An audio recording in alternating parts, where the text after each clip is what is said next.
Good morning. Today is January 23rd. Yes, January 23rd.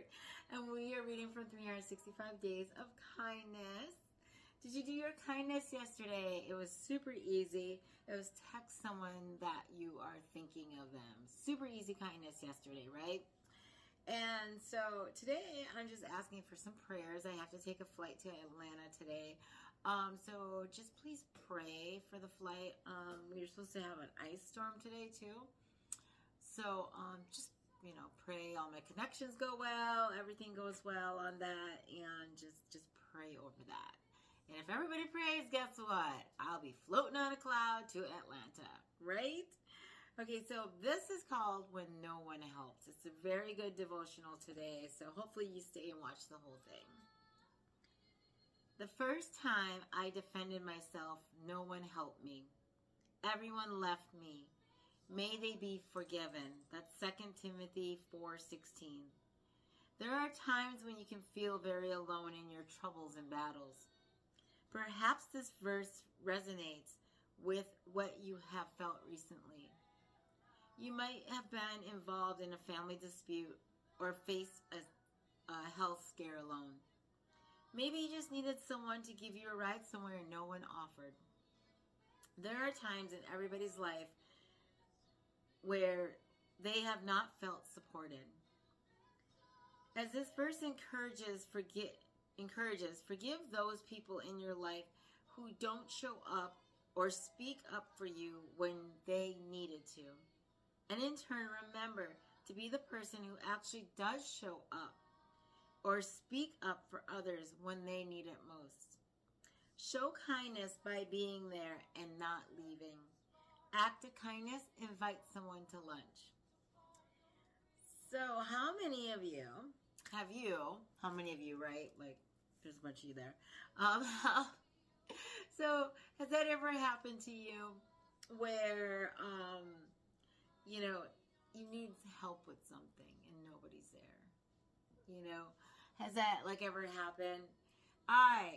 One of my biggest things that resonates with me is, I was moving back to Portage, Wisconsin, and it was Halloween, and nobody was there to help me move.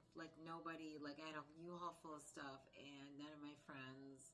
They weren't my real friends. I got new friends now. Everybody would help me now, but in the past, when I was still an alcoholic, there I had nobody to help me move. There was not one single person to help me and help me do that. And I was just like, wow, I have nobody to empty this U-Haul. My landlord ended up helping me, thank goodness. And because they're like, why do you still have this U-Haul full of stuff and everything? And I'm just like, nobody's going to help me move. And there's big items, huge items, like the dressers and everything. And it's sad when you don't have nobody to help you, but God is a helper, right? God can help you through anything at all. One of the things is I was alcoholic, and everybody asks me, well, how did you get clean? And I say, God. And they're just like, yeah, right. You know what I mean? Because a lot of times you pray and pray and pray, and God doesn't release you from that, But there's also a lot of underlying stuff that has to go with that alcoholism or drug abuse. There is. And so you got to kind of look at the problem and look at your lifestyle, because what's in your lifestyle? What is really in your lifestyle? Are you just wanting to quit drinking, but yet you're hanging out with the same people, the same abusive people that are always doing this and doing that and everything? But you have to change. It's places in addiction, right? Okay, if you've ever been to any addiction class, what are the 3 things you have to change? People, places, and things, right? You have to change that. I moved to a city where I knew nobody. Not one single person I knew here at all. Okay? This is where I had my probation, and this is where I made a new life. I knew not one single person here. Okay? So that's changed my people, changed my place, and the things, right? And then it took me a minute to get to the things, because I would still drink. And, I wasn't doing the drugs, but I'd still drink. And I was just like, because I was unhappy with my soul. I was so unhappy with my soul. And I know I needed Jesus, but I wasn't there yet. Some of us aren't there yet, because Jesus wants your whole entire being. Not just part of it, not just part of it on Sundays. He wants all of it every single day. He wants you to wake up 4 hours early and preach the word of Jesus to millions of strangers, because that's what Jesus wants.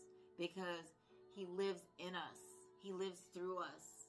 So that's why, he causes disciples to disciple. And, and anybody can be disciple, like you're watching this video, right? Maybe this video will make you think twice about Jesus and like, you know what? Let me start going to church, or let me talk to that pastor or that person who spoke some wisdom in my life a long, long, long time ago.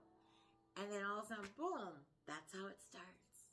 That's how Jesus works. It's like spreads. I just love it. I love you too. And remember, invite somebody to lunch. Maybe it's a family member you haven't talked to in a while. I love you. Have a blessed day.